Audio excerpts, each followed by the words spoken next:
I remember having a conversation with Kenji Lopez-Alt about residual heat in roast chicken. This was about 15 years ago. At that time, I just discovered that you can make chicken breast taste incredible if you cook it to about 145. And to get to that temperature, I found that I had to take the chicken breast out of the oven around 125. During rest, it went up at least 20 degrees.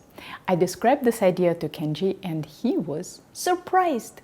He has tested hundreds of roasted chickens at America's Test Kitchen and noticed that they barely go up in temperature after you pull them out of the oven. What gives? How could we both test roast chickens and come to such different conclusions? The answer lies in the missing factor that affects residual heat that no one seems to be talking about, not America's Test Kitchen or SeriousEats.com, and yet it affects everyone's cooking, so today we'll get to the bottom of this. There are 3 levels of understanding residual heat. When you start to cook, you quickly learn that you need to undercook many things. If you cook your steak to 130, which is the medium rare temperature, you will not be eating a medium rare steak, you'll be eating a medium well steak. Most people know that. That's level 1 of understanding residual heat. Level 2 of understanding is knowing how to predict it. Everyone wants to know how much the temperature will go up, and that turns out to be a difficult question. Here are some factors that the more experienced cooks will find familiar.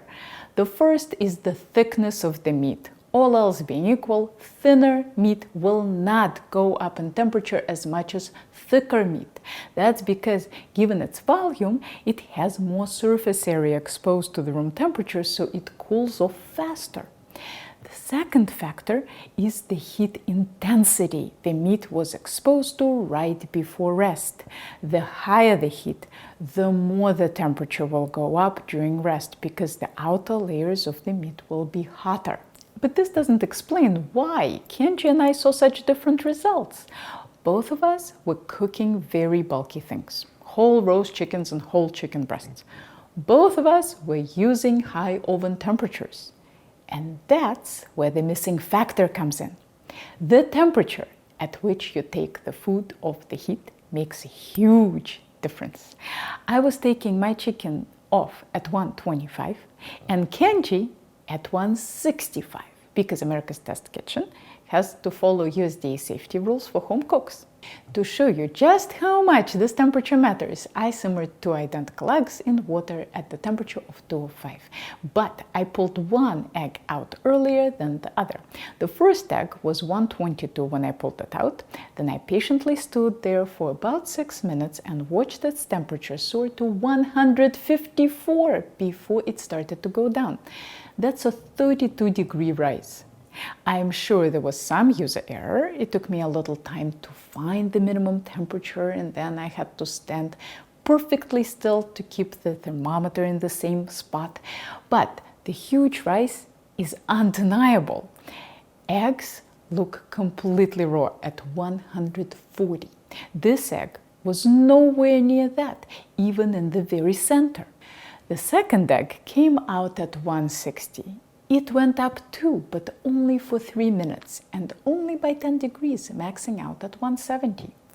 In case you're curious what a 170 egg looks like, here you go. So Kenji and I both did our experiments perfectly and reported our findings correctly. We were just cooking chickens to different temperatures, which has a huge effect on residual heat. I wish I knew enough thermodynamics to explain to you why this is happening. I'm guessing it has to do with the gradient in temperature between the outside and the inside. Are there any physicists watching? Would you mind enlightening the rest of us as to what's going on here? Although I can't help you with physics, I'm happy to tell you some practical applications of this missing factor to your cooking. Do not undercook chicken, duck, and turkey thighs. They taste best around 185. At that temperature, you are not going to get any more rise. I heard an explanation that it's the bone that prevents them from going up. Possibly, but the main issue here is a very high temperature. Boneless chicken thighs don't have as much connective tissue, so I usually cook them to about 160. They're thin, and 160 is pretty high, so they might go up a few degrees, but not much.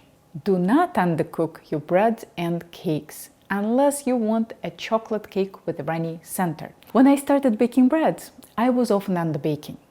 When you follow a recipe for meat, almost all recipe developers tell you to take your meat off the heat too late. They say things like cook to desired doneness 130 for medium rare. And all of us savvy cooks know that we should pull that meat off the heat around 115 if we want 130 after rest. So when the bread recipes were telling me to bake the bread to 205, I thought I should be pulling it out around 190. Bread is bulky, the oven temperature is high, surely it will go up 15 degrees, right? But it didn't. So bake your breads and cakes all the way to the temperature stated in the recipe. Do not undercook custards. Custards like flan or creme brulee don't set until they reach 175-ish, which is pretty high. They won't go up much in temperature during rest. Speaking of custards, I got a fun question on my omelet video. Many of you asked, why did I cook my omelet all the way through under the broiler? Couldn't I just fold it over and it would finish cooking while resting? First, let's figure out the temperature at which the eggs coagulate. An omelet that is made with pure eggs, the kind Julia Child and Jacques Pepin used to make on TV, coagulates between 144 and 158. But my omelet is made with milk and flour. It's a custard, which means it will coagulate later. The exact temperature depends on the milk to egg ratio, but based on my tests, it's around 180 for my omelet. That's very high, so not much temperature rise is possible during rest. If you fold a runny omelet, it will stay runny. I'm speaking from experience here. Just like you, I had that brilliant idea that the omelet will finish cooking as it rests. That's the biggest mistake people make with my omelet recipe. They try to cook it like a French omelet, and it really doesn't work like that. And now, my friends, you are all at level 3 of understanding residual heat. Here are the factors that affected the thickness of the food, the last temperature the food was exposed to, and the internal temperature at which the food came off the heat. Although there is no easy formula, you can make an educated guess based on these factors. Here are more thought-provoking culinary videos for you to check out, and if you are ever in the Boston area, maybe I'll see you in one of my classes.